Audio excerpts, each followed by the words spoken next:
हमारे साथ जुड़े हुए सबसे पहले रुक करते हैं सचिन की तरफ। सचिन, जयपुर के आंकड़े चौंकाने वाले हैं।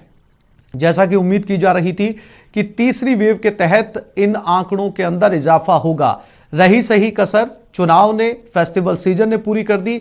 अब सचिन, जो लाखों की तादाद में शादियां हुई है, उम्मीद की जानी चाहिए कि इसके नतीजे भी बहुत जल्द देखने को मिलेंगे और आंकड़ों में इजाफा होगा।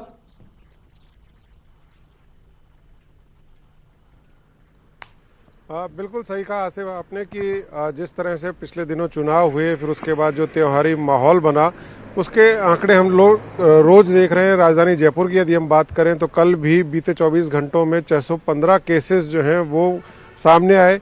सबसे बड़ी बात यह कि जिस तरह से लगातार पॉजिटिव केसेस बढ़ रहे हैं तो उसके चलते अस्पतालों में अब बेड की भी कमी महसूस होने लगी है, खास करके आईसीयू और जो ऑक्सीजन सपोर्टेड बेड है जिनकी ज़्यादा ज़रूरत होती है गंभीर मरीजों के लिए, तो वो परेशानी का एक सबब बनते जा रहे हैं। तो ऐसे में जरूरी है कि लोग इस समस्या को समझें और खास करके जिस तरह से मास्क लगाने की अनिवार्यता सरकार द्वारा घोषित की जा चुकी है, कानून बनाया जा चुका है, उसका पालन करें, सोशल डिस्टेंसिंग मेंटेन करें। इसके अलावा अगर बात करें पूरे प्रदेश की तो इस समय 2,53,000 से ज़्यादा कोरोना पॉजिटिव सामने आ चुके हैं और 2,25,000 से ज़्यादा मरीज जो हैं वो स्वस्थ हो चुके हैं। करीब 26,000 से ज़्यादा एक्टिव केसेस इस समय पूरे प्रदेश में अस्पतालों में भर्ती होकर के अस्पतालों में इलाज ले रहे हैं और रोजाना अगर हम देखें जो रिकवर या डिस्चार्ज होने वाले लोग हैं तो वो करीब 2 से सवा 2 हज़ार के आसपास इसका आंकड़ा रोज आ रहा है। तो ऐसे में ये जरूरी है कि लोग ज्यादा से ज्यादा इस संक्रमण को रोकने की कोशिश करें, सोशल डिस्टेंसिंग का पालन करें और साथ ही इससे ज्यादा मौतें ना हो इस पर भी जो है ध्यान देंगे तो वो भी आंकड़ा कहीं ना कहीं थमेगा। बिल्कुल सचिन, बने रहिए हमारे साथ। ललित भी जो है जोधपुर से हमारे साथ जुड़े हुए हैं। ललित, जैसा कि सचिन ने बताया कि जो चुनावी आंकड़े थे, चुनावी नतीजों के साथ साथ कोरोना के आंकड़े भी लेकर आए, साथ ही साथ फेस्टिवल सीजन ने भी इन आंकड़ों में इजाफा किया और जो अब शादियां हुई हैं, इंतजार करना चाहिए ललित, क्योंकि बहुत सारी शादियों में ऐसा देखा गया कि कोविड-19 की गाइडलाइंस की साफ तौर पर धज्जियां उड़ाई गई। जो बड़े शहर थे वहां तो फिर भी परमिशन लेकर शादी की गई, सरकारी परमिशन के बाद शादियां हुई, लेकिन छोटे कस्बों, देहात और गांवों के अंदर ऐसी परमिशन तक नहीं ली गई, शादियां हुई और गिनती से ज्यादा, संख्या से ज्यादा मेहमान पहुंचे, सोशल डिस्टेंसिंग नाम की भी नहीं थी। ये आंकड़े भी बहुत जल्द सामने आएंगे ललित।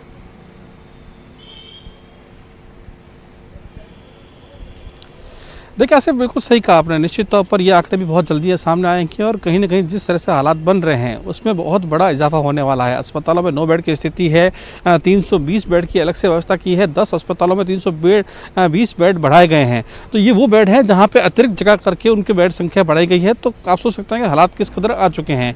पहले निगम का चुनाव, फिर फेस्टिवल सीजन और अब शादियों की सीजन, कहीं ना कहीं लगातार महाविस्फोट की स्थिति बनी है। कल ही जोधपुर शहर की बात करें तो 500 पॉजिटिव साफ तौर पर सामने आए हैं और करीब 9 लोगों की मौत हुई है। आंकड़ा 55,000 जा चुका है, 5 दिनों में 5,000 नए पॉजिटिव सामने आए। तो जिस तरह से आंकड़े तेजी से बढ़ रहे हैं, साफ तौर पर जाहिर होता है कि ये असर चुनाव का है, ये असर फेस्टिवल सीजन का है। और अब जो आंकड़े बढ़ेंगे उसमें निश्चित तौर पर शादियों की भागीदारी होगी। हालांकि प्रशासन सख्त है, लगातार परमिशन लेकर शादियां हो रही है, 100 जनों की समय सीमा तय की गई है। लेकिन कहीं ना कहीं जिस तरह से शादियों में भीड़ उमड़ रही है, ऐसे कई वीडियो सोशल मीडिया में वायरल हो रहे हैं जहां पे 2-2 हज़ार लोग भोज में आ रहे हैं। तो कहीं ना कहीं ये खतरनाक तस्वीरें, खतरनाक वीडियो, इसका असर निश्चित तौर पर आने वाले दिनों में देखने को मिलेगा। बिल्कुल, शाकिर भी कोटा से हमारे साथ जुड़े हुए। शाकिर, अगर कोटा की बात करें तो स्थिति बहुत ज्यादा अलग नहीं है कोटा की जयपुर या जोधपुर से, क्योंकि जितने बड़े शहर हैं आंकड़े उतने ज्यादा जो है वो सामने आ रहे हैं। ना केवल शहर के आंकड़े बल्कि आसपास के कस्बे और देहात के लोग भी शहर पहुंचते हैं अपनी टेस्टिंग के लिए, चेक करवाने के लिए, वो भी इलाज करवा रहे हैं। कहीं दूर तक नजर नहीं आता कि आंकड़ों के अंदर कोई कमी दिखाई दे रही है, रही सही कसर मौसम ने पूरी कर दी। शाकिर जी जी जी बिल्कुल आसिफ, मौसम ने जो है वो कसर पूरी कर दी, क्योंकि जिस तरह से बारिश और सर्दी का मौसम से एकदम से मौसम में जो बदलाव आया है तो खांसी जुकाम के मरीजों की तादाद में भी जो है लगातार इजाफा हो रहा है। कोरोना की जहाँ तक बात है, लगातार पॉजिटिव रोगियों की तादाद में इजाफा होता चला जा रहा है। त्योहारी सीजन के साथ साथ निगम चुनाव हुए, उसके बाद में शादियों का सीजन, और अब जो है ये मौसम में जो एकदम से बदलाव आया है तो ये एक और अंदेशा पैदा कर रहा है कि कहीं और ज़्यादा जो है संक्रमण का दौर ज़्यादा न फैल जाए। शहरी क्षेत्र के साथ साथ ग्रामीण इलाकों की भी आप बात सही कह रहे हैं, क्योंकि कोटा में ग्रामीण इलाकों से बड़ी संख्या में जो है लोग मजदूरी के लिए पहुंचते हैं, अपडाउनर जो है बड़ी संख्या में है। तो ऐसे में जो है लगातार चिकित्सा विभाग की ओर से कोशिश ये की जा रही है कि ये संक्रमण का जो दौर है इसको रोका जाए, इसको कहीं ना कहीं काबू किया जाए। लेकिन फिलहाल जो नतीजे आ रहे हैं, फिलहाल जो रोज रिपोर्ट्स आ रही है, पॉजिटिव रोगियों की तादाद में दिनों दिन बढ़ोतरी होती जा रही है और मरने वालों की संख्या में भी लगातार इजाफा हो रहा है। एक और बड़ी बात आसिफ ये है कि अब तक जो है मरने वाले जो लोग थे वो एजेड लोग थे, 60 से 70 साल की उम्र के लोग जो है उनकी संख्या ज़्यादा थी। लेकिन अब 40 से 50 साल के बीच के जो लोग हैं वो भी संक्रमित होने के बाद जो है उन पर भी खतरा जो है मौत का मंडरा रहा है। इस तरह के भी आंकड़े कोटा में निकल के आ रहे हैं। बढ़ने लगा है। 9 मौतें पिछले 8 दिन में जो हुई है वो 40 से 50 की उम्र के बीच के लोगों की हुई है। तो ऐसे में जो है एहतियात बरतने की जरूरत है। जिस तरह से लगातार गाइडलाइन की पालना के लिए अपील की जा रही है, उस गाइडलाइन की पालना की जरूरत है। साथ साथ आम जनों को जो है पूरी तरह से इससे बचाव के लिए खुद तैयार रहना पड़ेगा ताकि दूसरों की भी सुरक्षा हो सके। जी शाकिर, जानकारी के लिए आपका धन्यवाद। तीनों साथियों का बहुत शुक्रिया तमाम जानकारी देने के लिए। चूंकि लगातार आंकड़े बढ़ रहे हैं और हाल ही में कल ही जो है वो पूरे राज्य के अंदर शादियों का दौर गुजरा है, ऐसे में ये आशंका भी जताई जा रही है कि आने वाले समय के अंदर आंकड़ों के अंदर और ज़्यादा इजाफा हो सकता है। सरकार अपनी तरफ से पूरी कोशिशें कर रही है कि किसी तरीके से वैक्सीन आने तक लोग हिफाजत से रहें, लोग सुरक्षित रहें। अब गेंद सीधे तौर पर आम लोगों के पाले में है, उन्हें तय करना होगा अपनी सुरक्षा के बारे में, अपने घर की सुरक्षा के बारे में। बहुत ज़रूरी ना हो तो घरों से बाहर ना निकले, साथ ही मास्क ज़रूर लगाएं। इसके साथ ही साथ अगर बाहर निकलना पड़े तो सोशल डिस्टेंसिंग का ख्याल ज़रूर रखें, क्योंकि लगातार न्यूज़ 18 राजस्थान हर शहर के आंकड़े आपके सामने लेके आ रहा है। आपको ये दिखाया जा रहा है कि किस तरीके से जो है वो आंकड़ों के अंदर इजाफा होता जा रहा है।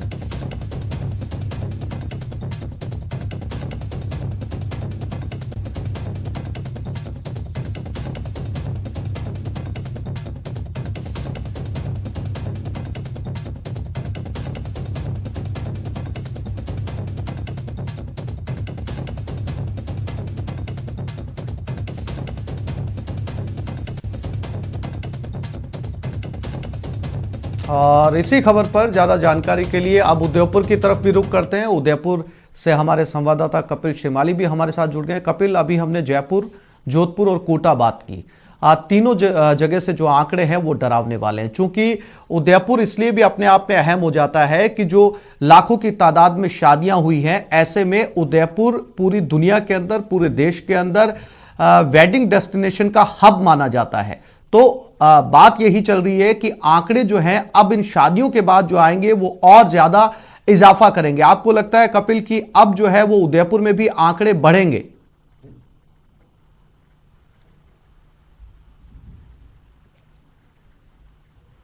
जी बिल्कुल, देखिए उदयपुर में अगर अभी तक के आंकड़ों की बात करें तो दीपावली के बाद से आंकड़े डरावने वाले ही सामने आ रहे हैं। और अब जब शादियों की शुरुआत हो चुकी है, उदयपुर में कल भी करीब 150 शादियां आयोजित हुई थी, तो ऐसे में निश्चित तौर पर जो भीड़ शादियों में जमा हुई है उससे आने वाले समय में आंकड़े और भी बढ़ सकते हैं। क्योंकि उदयपुर में 30 सितंबर को 5 मौतें दर्ज की गई थी और उसके बाद में लगातार मौतों का आंकड़ा कम हुआ था, लेकिन कल एक ही दिन में 4 मौतें दर्ज की गई और 140 पॉजिटिव मरीज कल सामने आए। पिछले 5 दिनों में पॉजिटिव मरीजों की संख्या तेजी से बढ़ी है और 4 दिन ऐसे निकले हैं जब 100 से ज्यादा पॉजिटिव मरीज सामने आए और उदयपुर में पहली बार एक्टिव केसेस 750 के करीब पहुंच चुके हैं। तो निश्चित तौर पर ये जो आंकड़े हैं ये डराने वाले हैं। कुल उदयपुर में कुल संक्रमित मरीजों की संख्या भी 8700 से पार हो चुकी है।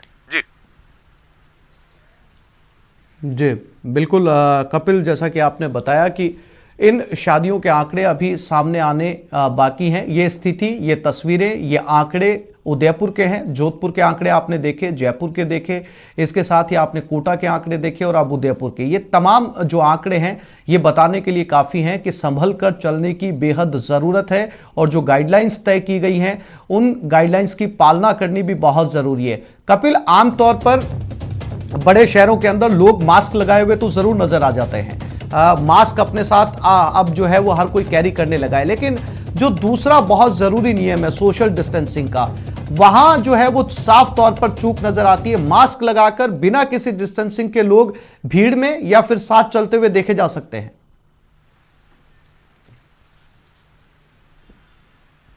जी बिल्कुल, देखिए ये जो आंकड़े लगातार बढ़े हैं, इसका एक बड़ा कारण सामने जो आ रहा है वो सोशल डिस्टेंसिंग की पूरी तरह से पालना नहीं करना भी है। क्योंकि मास्क लगाए लोगों को देखा जा सकता है, मास्क के प्रति हम कह सकते हैं कि अधिकांश लोगों में जागरूकता आई है। बाजार में भी लगभग सभी लोग मास्क लगाकर घूमते हुए नजर आते हैं। लेकिन यदि हम टूरिस्ट पॉइंट की बात करें, शादियों के जहां आयोजन हो रहे हैं वहां की बात करें, या फिर ऐसे बाजारों की बात करें जहां पर आम आदमी बहुत ज्यादा पहुंचता है, तो वहां पर भीड़ सर्वाधिक देखी जा रही है और वहीं पर सोशल डिस्टेंसिंग की जमकर धज्जियां उड़ रही है।